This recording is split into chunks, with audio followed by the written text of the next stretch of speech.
Welcome to మనా chef. నా పేరు మాధవి. ఈ రోజు నేను మీకు పాలకూర మిల్క్ రెండు కలిపి కర్రీ ఎలా తయారు చేసుకోవాలో చూపిస్తానండి. చాలా సింపుల్ తయారు చేసుకోవడం, టేస్ట్ కూడా చాలా బాగుంటుంది రైస్ లోకి. ఒకసారి తప్పకుండా ట్రై చేసి ఎలా ఉందో నాకు కామెంట్స్ ద్వారా తెలియచేయండి. ఇప్పుడు ఈ రెసిపీ ఎలా తయారు చేయాలో చూపిస్తాను. ఫస్ట్ స్టవ్ ఆన్ చేసుకొని ఇలా ప్యాన్ పెట్టుకోండి. దీంట్లో 3 లేదా 4 టేబుల్ స్పూన్లు ఆయిల్ వేసుకోండి. ఈ ఆయిల్ కాగిన తర్వాత దీంట్లో పోపు దినుసులు వేసుకోవాలి.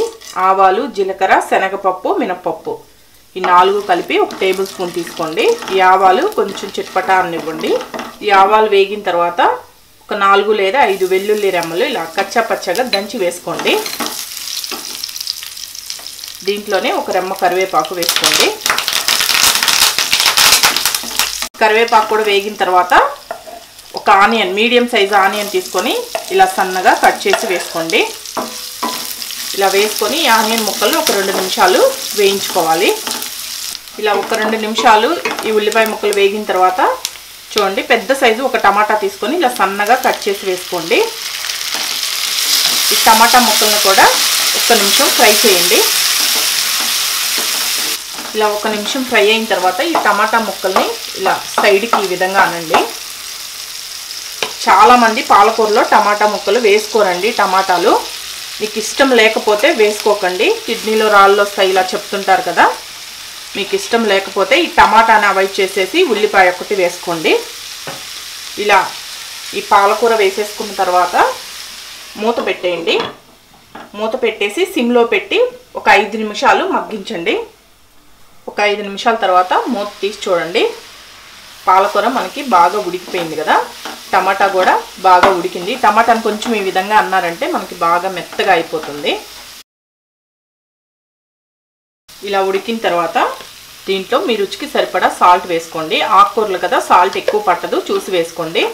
దీంట్లోనే పసుపు ఒక 1/2 టీ స్పూన్, కారం 1 టీ స్పూన్ వేస్తున్నాను. దీంట్లోనే సాంబార్ కారం అండి, సాంబార్ పౌడర్ అంటారు, దీన్ని వేస్తున్నాను. ఒకవేళ మీ దగ్గర ఇది లేకపోతే ధనియాల పొడి ఉంటే ధనియాల పొడి వేసుకోండి. నేను 1 టేబుల్ స్పూన్ వేసాను. ఒకవేళ మీకు ఈ రెసిపీ కావాలి అంటే నేను ఈ వీడియో పైన ఐబార్లో లింక్ ఇస్తాను, సాంబార్ పౌడర్ లింక్ చూడండి. ఇవి 3 వేసి ఒకసారి మొత్తం బాగా కలపాలి. ఇలా మొత్తం కలుపుకున్న తర్వాత ఇప్పుడు ఇక్కడ చూడండి, 1 కప్పు పాలు తీసుకున్నాను. ఒక చిన్న కప్పుతోటి పాలు. ఈ పాలు వేసుకోండి. పాలు వేసుకుంటే టేస్ట్ చాలా బాగుంటుంది. ఒకసారి ఇలా కూడా ట్రై చేసి చూడండి. ఈ పాలు వేసుకొని మొత్తం బాగా కలపండి. ఇలా మొత్తం ఈ పాలు వేసుకొని మొత్తం కలిపిన తర్వాత మరలా మీడియం ఫ్లేమ్లో పెట్టుకొని ఒక 5 నిమిషాలు మూత పెట్టండి. ఇప్పుడు ఒక 5 నిమిషాల తర్వాత మూత తీసి చూడండి. చూసారా, మనకి పాలల్లో ఉన్న వాటర్ మొత్తం ఇంకిపోయి కూర చిక్కగా వచ్చింది చూడండి. ఇలా వచ్చిన తర్వాత స్టవ్ ఆఫ్ చేసి సర్వ్ చేసుకుంటే సరిపోతుంది. ఇక్కడ నేను పాలకూర ఎన్ని కట్టలు అని చెప్పలేదు కదా మీకు. నేను మీడియం సైజు 3 కట్టలు తీసుకున్నానండి. 3 కట్టల్ని శుభ్రంగా కడుక్కున్న తర్వాత కట్ చేసేసి వేసుకుంటే సరిపోతుంది. ఇప్పుడు స్టవ్ ఆఫ్ చేసేసి దీన్ని సర్వ్ చేసుకుందాం. అంతే, చాలా సింపుల్, ఎంతో టేస్టీగా ఉండే పాలకూర కర్రీ మిల్క్ తోటి ఎలా తయారు చేసుకోవచ్చో చూసారు కదా. ఇంకెందుకు ఆలస్యం, మీరు కూడా ట్రై చేసి చూడండి. ఈ వీడియో కానీ మీకు నచ్చినట్లయితే నా యూట్యూబ్ ఛానల్ మనా షెఫ్కి సబ్స్క్రైబ్ చేయండి. నచ్చితే లైక్ చేయండి, షేర్ చేయండి, కామెంట్ చేయండి.